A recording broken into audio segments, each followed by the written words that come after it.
Hey, everybody. Welcome to the Climbing Sycamores podcast, where we look at today's topics to get a better view of Christianity. I'm Annie Beege, and I'm joined by my friends Ben Sadler and Matt Harbach.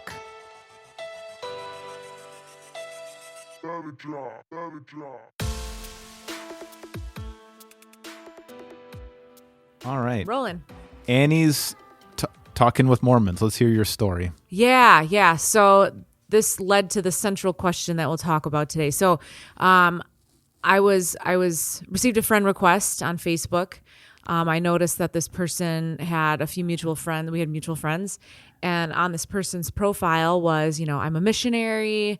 I'm working for Jesus. And I'm like, cool. Like maybe we can have some talks or whatever. I don't know. So I accept the friend request. And you had some talks. Yes.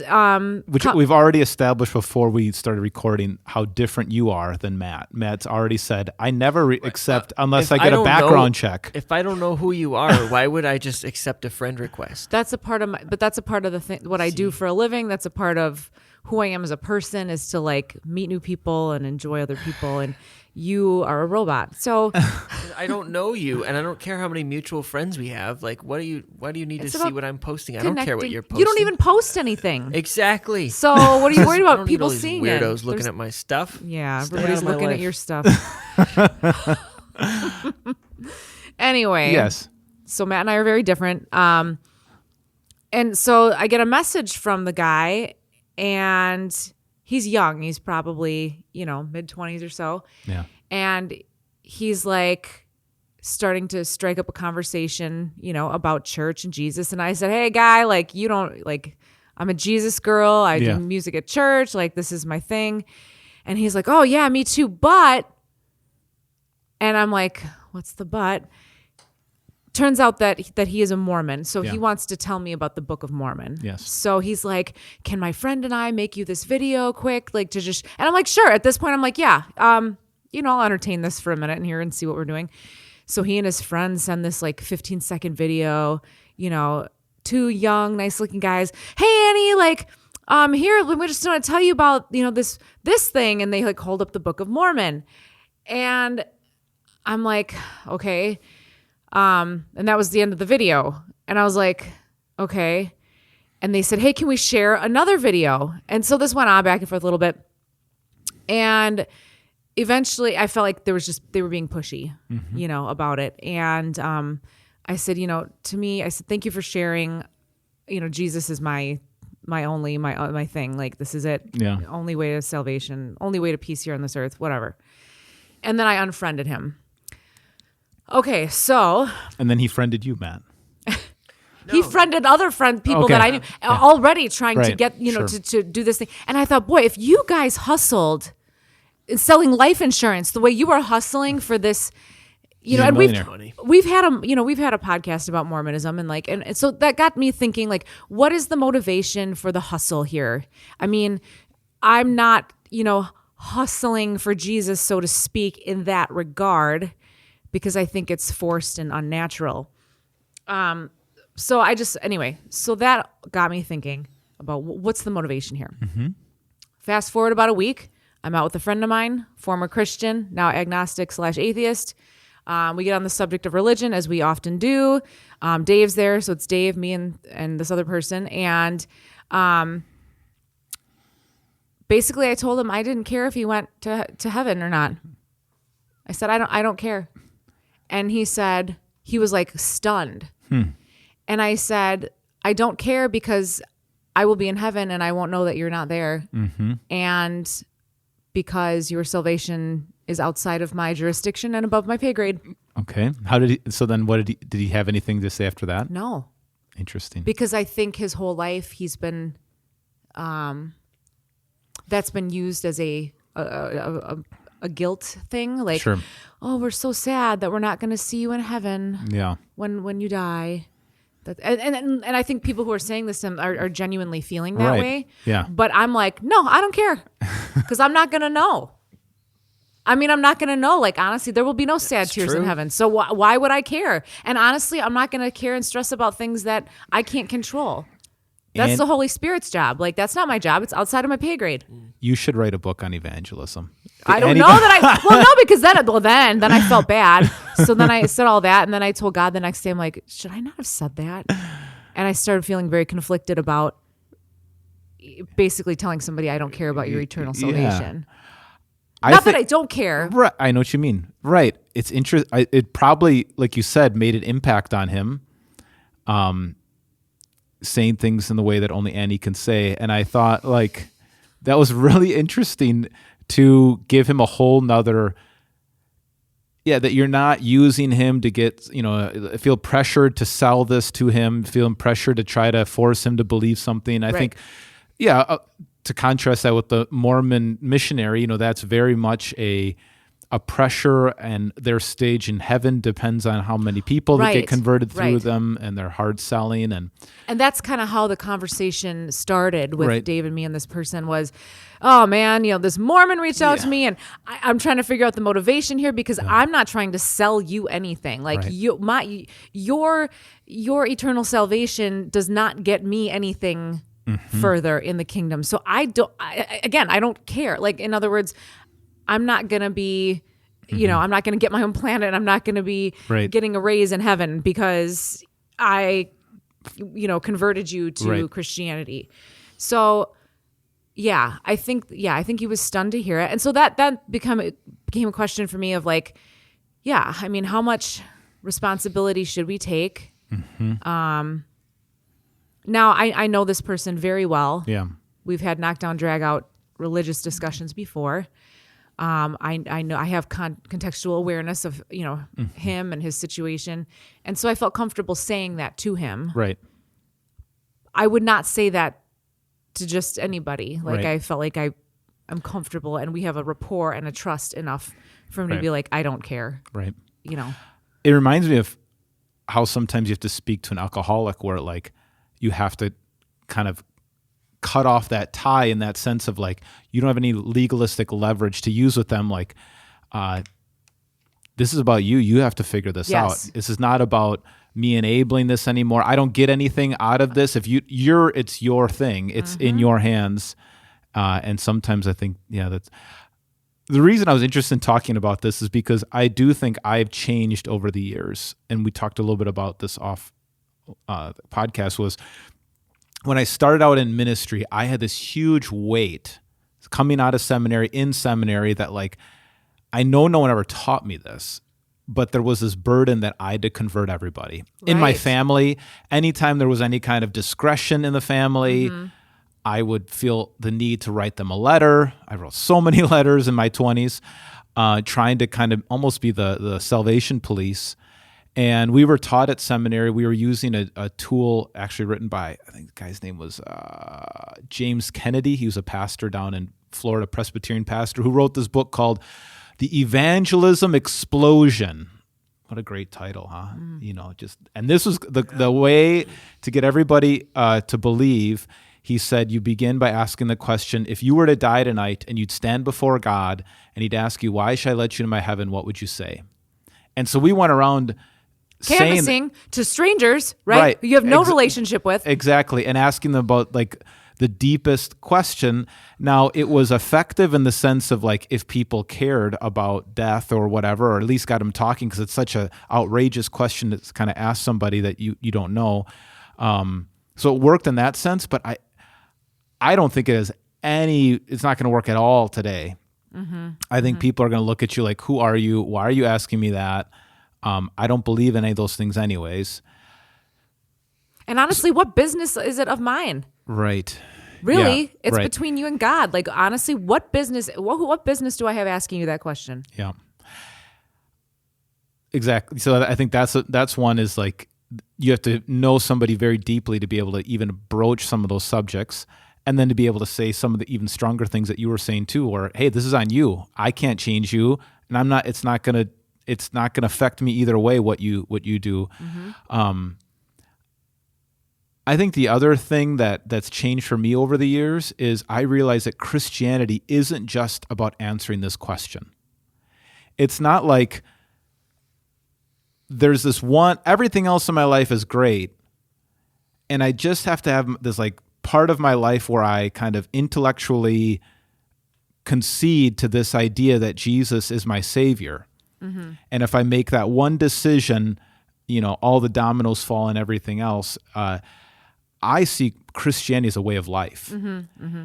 And so it can't be answered in a question anymore. And I see evangelism as discipleship. Like, mm-hmm. I'm going to have to teach you how to reorganize your whole life around this idea that Jesus is God and he loves you and he's going to provide for you and he's got a plan for your life, which includes forgiveness and eternal life and all those things. And that can't be done in a conversation or a sales pitch. Right. We're not trying to sell vacuums or encyclopedias door to door. We're trying to have people, by the power of the Spirit, look at the world in a whole, I don't know, almost kind of like the Matrix. You see everything in a totally different way. Right. So I don't know. Chime in, Matt. I'm rambling. What do you think? Do you have the pressure to evangelize? Harsh? Was I too harsh? Well, yes, but that's what we expect from you. Okay. That's what we want from Annie. That's good. I don't know. I wouldn't have said what you said, I guess. Maybe you should try it. I know, right? Boy. Well, I don't think there's anything wrong with saying like your salvation does not depend on me, ultimately I'm going to heaven. I know I'm going to heaven. And, the only part that I wouldn't say is I don't care. Right. Well, let me just interject here and say, of course, I want my friend to be in heaven. Right. Okay. And I think anybody who knows me well enough knows my heart enough to say okay, you want your friend to be in heaven, but I'm also not the type of person to stress out over things that I can't control. Right. And so when I say I don't care, I don't know if it's a defense mechanism or if it's just simply just, I can't control this, and therefore I'm letting it go, and I don't care. Right. Not that I don't care about him, right. Not that I don't care about him being in heaven. Of course I care. But it's not my job. Yeah, you're not going to spend a lot of time trying to convince somebody who's not wants to be convinced. And that goes back to another kind of question that I have of we may have even addressed this really early on in the podcast of what are you doing for people in terms of evangelizing, are you hustling? And it's I think I'm trying to understand how the best way to evangelize. And I think it is just to be a good friend, to be supportive, to be a Christian and have that other person know that you are a Christian and that you're not, that they can trust you to not, that's to me a bigger, like you mentioned, just a long road of having a relationship and not just answering it in a single conversation with a stranger. It's just so inauthentic and sales. Ew. Right. Ugh. You're trying to sell Jesus. Yeah. What Matt said about not caring, like you said, you were able to articulate what you meant by that. And I think you're following what Jesus says. Sometimes Jesus says these things like you must hate your father and mother. What do you mean hate? Well, you love Jesus so much that you don't put them even in that category. And so, the way you spoke in that kind of language, I think that's... It was like Jesus. Like Jesus. But then on the other side, Yikes. There's sometimes I think we have to speak strongly to, he had to hear something, I think, which was very different than the, oh, please, would you...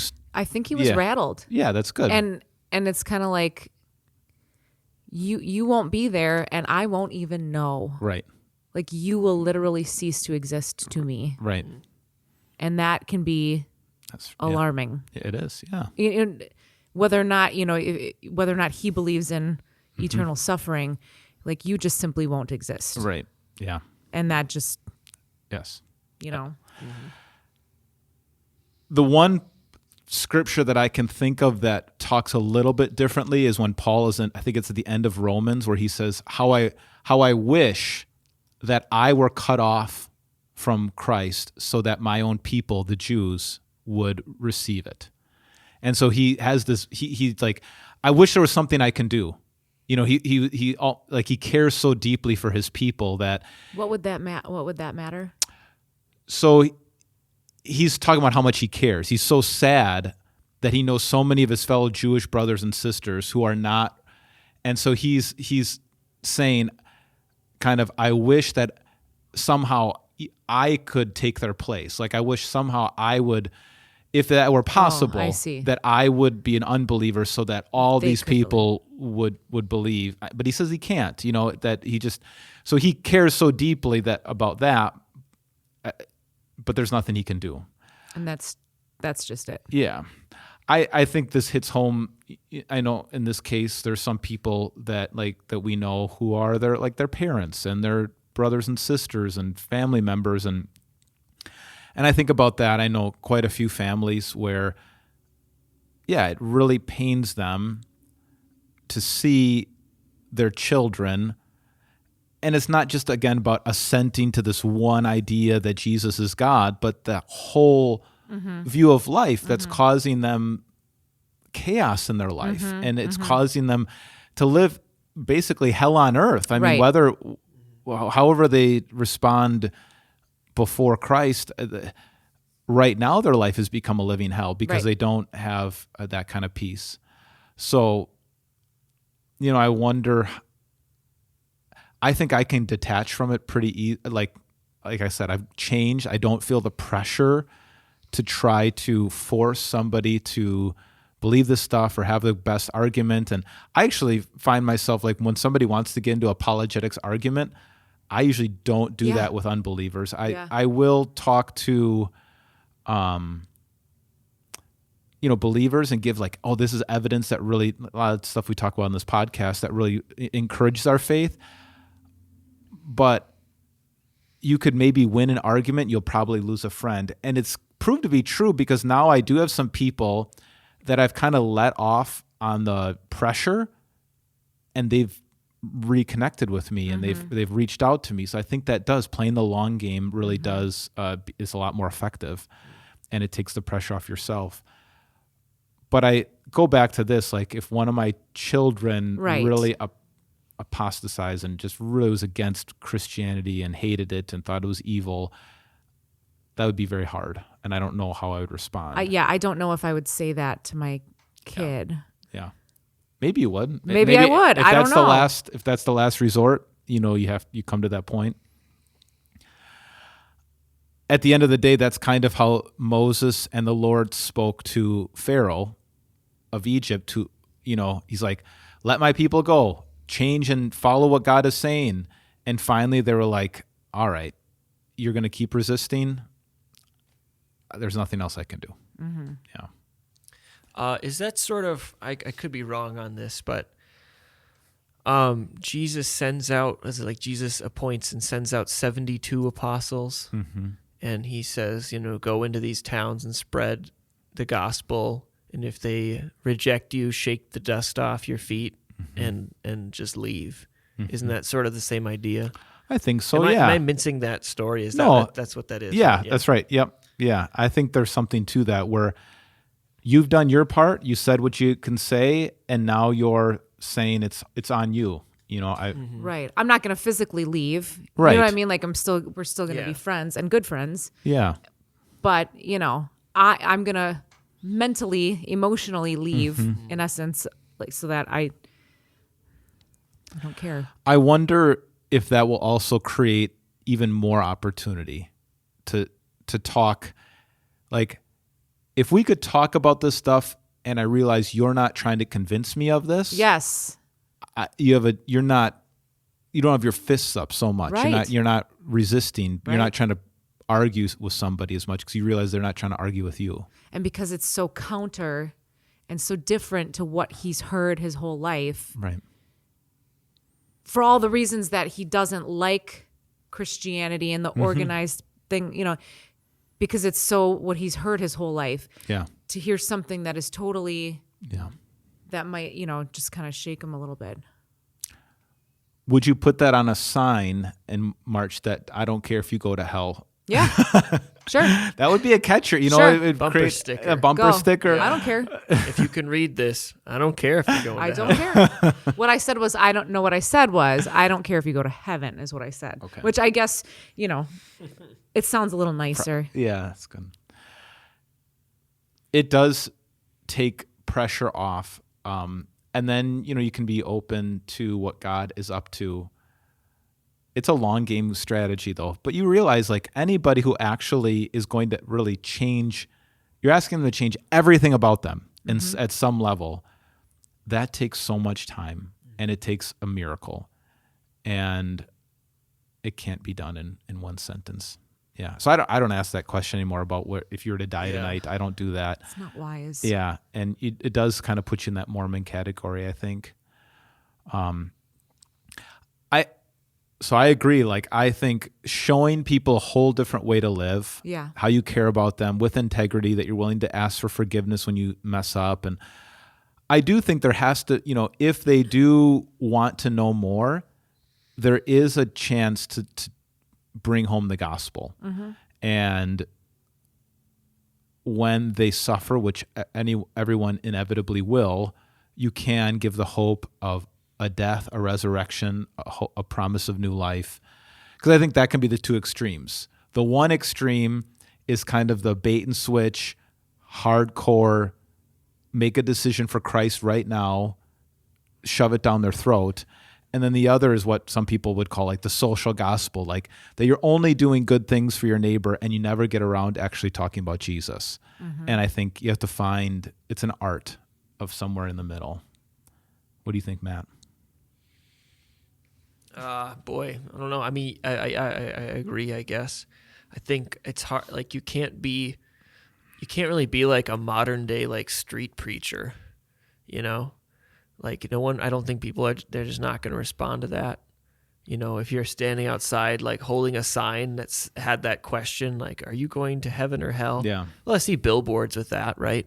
Right. Are you going to heaven or hell? Do you know where you're going to go when you die? I just don't think that works today. They'll interact with you, but it's counteractive. It doesn't help.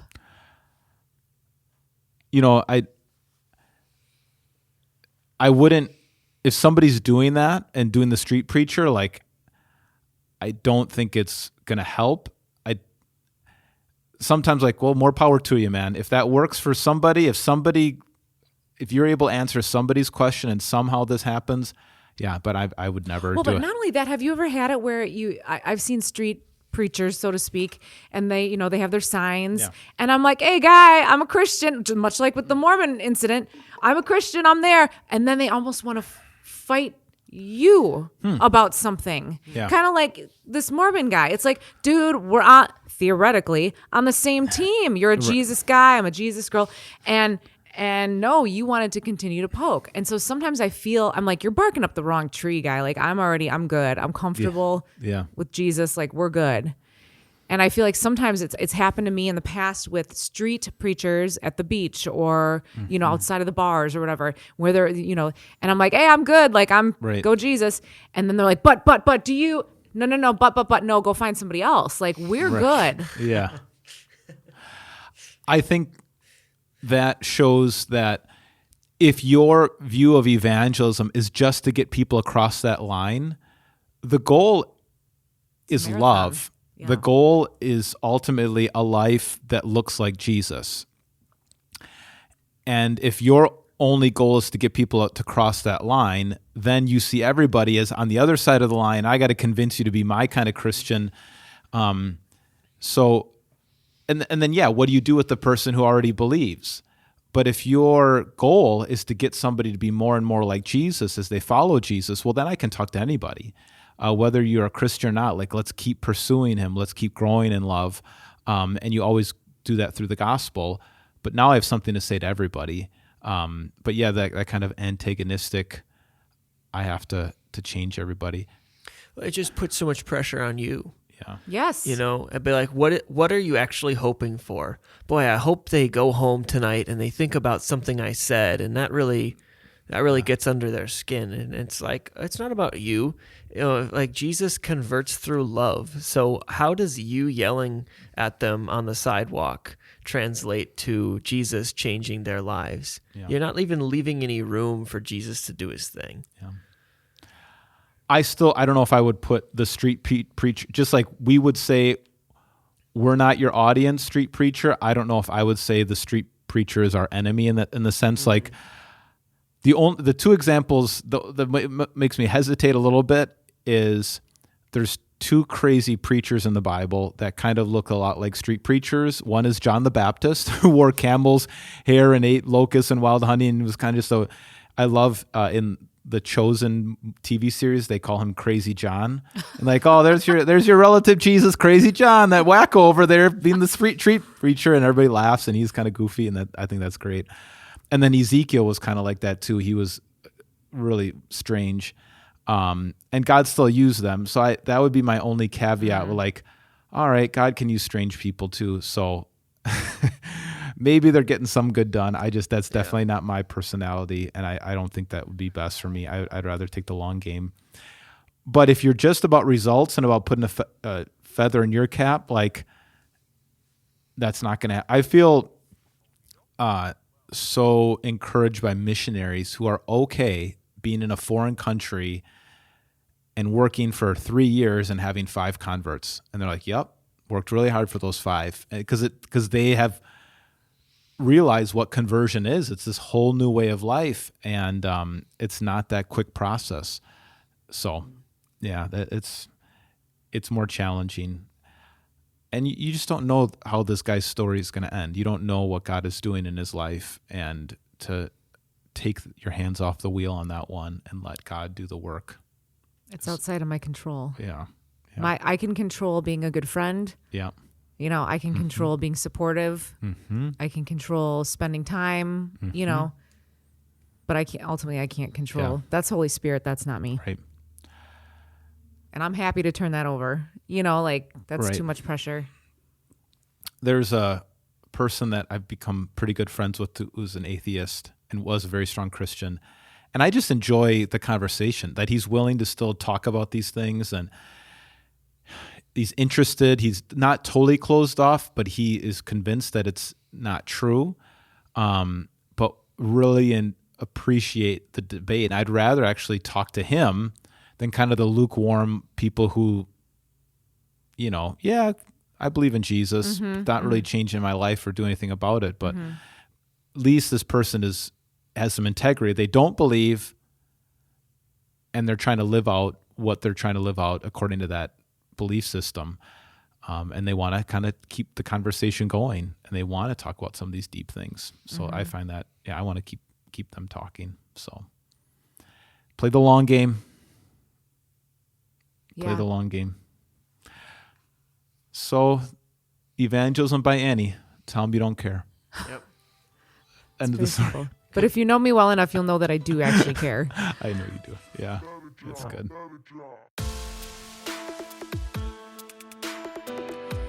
If you'd like to get a hold of us here at the Climbing Sycamores podcast, feel free to email bsadler@victoryofthelamb.com. bsadler@victoryofthelamb.com. If you like today's intro music, it's been brought to you by Andrew Lynch's song, My Name, Hello.